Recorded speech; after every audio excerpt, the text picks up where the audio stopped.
ipapakilala ko sa inyo guys ang bagong rescue namin yan si Maria.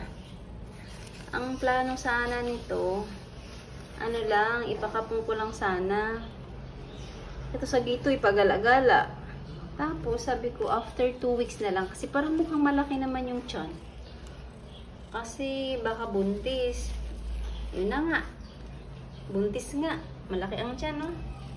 Kaya ang ginawa ko, pinasok ko na lang muna dito. After manganak, yun, ibalik ko siya sa gate. Kasi hindi na kami pwede dito. Sobrang dami na namin. Ay, overcrowded na. Hindi na pwede.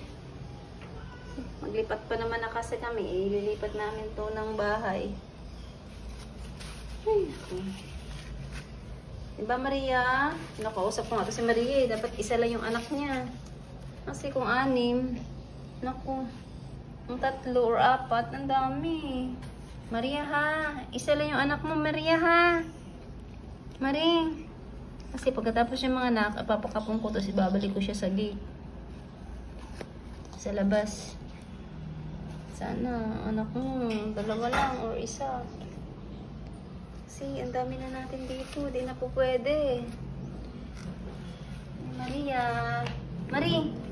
Marie. Yan o, sipunin pa. Ewan ko lang kung healthy yung magiging anak ko nito. Isang to.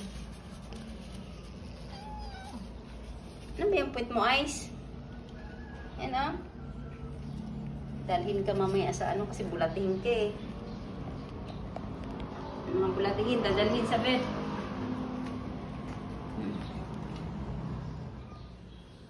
Hello mga bibi. Anong oras na ba? 2:00.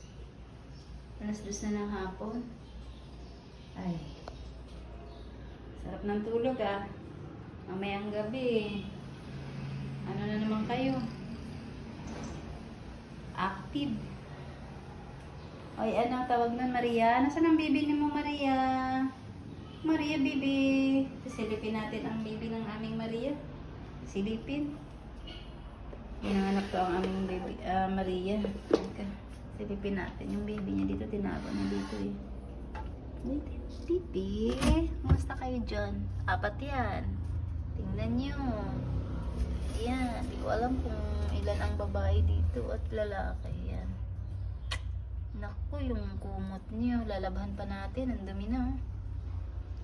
5 days na hindi na labahan yan. Ay, sarap ng tulog ng mga bibi ko ah. Ay, tulog-tulog lang muna kayo dyan. Yan muna kayo kasi tago lang kayo dyan. Mami nila ang kumakain. Mami, Maria. Yan ang mga pensyonado. Sarap ng tulog. Ang oras na ba? 2:00. Pero parang init-init. Parang uulan.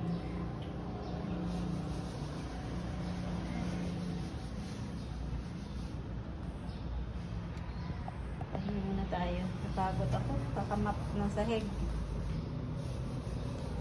Tulog. Kasi si Max ayun kumakain ng catnip. Hindi ko pala natiligan yan. Wala.